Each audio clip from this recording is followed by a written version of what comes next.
সব মিলিয়ে এ পর্যন্ত 8 বার হয়েছে আইসিসি চ্যাম্পিয়ন্স ট্রফি। 2017 সালের পর নবমতম আসর হচ্ছে পাকিস্তান ও আরব আমিরাতের মাটিতে। মর্যাদার দিক থেকে ওয়ানডে বিশ্বকাপের পরেই এর অবস্থান। প্রথম দিকে এটি ভিন্ন নামে এবং বেশি দল নিয়ে খেলা হলেও পরে পরিবর্তন করে চ্যাম্পিয়ন্স ট্রফি নামকরণ করে র্যাঙ্কিংয়ের শীর্ষ 8 দল নিয়ে করা হয় টুর্নামেন্ট। বাংলাদেশের বিশ্বকাপের পাশাপাশি এখানেও ঘটে যাওয়া রেকর্ডকেও ক্রিকেটের মাইল ফলক হিসেবে বিবেচনা করা হয়। সেসব নিয়ে জানাচ্ছেন মুদাসসির আলী।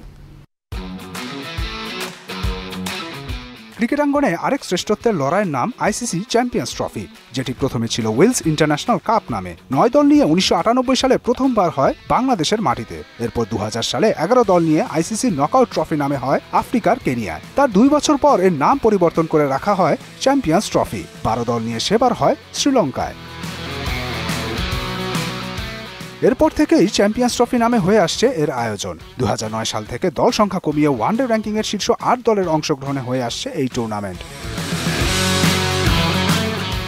চ্যাম্পিয়ন্স ট্রফির প্রথম শিরোপা জয়ের রেকর্ড দক্ষিণ আফ্রিকার। সবচেয়ে বেশি 2 বার চ্যাম্পিয়ন হয়েছে ভারত ও অস্ট্রেলিয়া। তবে পরপর 2 বার এককভাবে চ্যাম্পিয়ন হবার গৌরব শুধু অস্ট্রেলিয়ার। আর ভারতের 2 বারের মধ্যে 1 বার শ্রীলঙ্কার সঙ্গে যৌথভাবে শিরোপা জিতে। এ পর্যন্ত এই ইভেন্টে সবচেয়ে বেশি ব্যক্তিগত রান করেছেন ওয়েস্ট ইন্ডিজের ক্রিস গেইল। 17 ম্যাচে তার রান সংখ্যা 791। আর সবচেয়ে বেশি উইকেট শিকার করেছে নিউজিল্যান্ডের কাইল মিলস। ডানহাতি এই পেসার 2002 থেকে 2013 সালের মধ্যে 3 আসরে নিয়েছেন মোট 28টি উইকেট। চ্যাম্পিয়ন্স ট্রফিতে এ পর্যন্ত এক ম্যাচে দলীয় সর্বোচ্চ রান 4 উইকেটে 347। 2004 সালের আসরে যুক্তরাষ্ট্রের বিপক্ষে নিউজিল্যান্ড গড়ে এই স্কোর।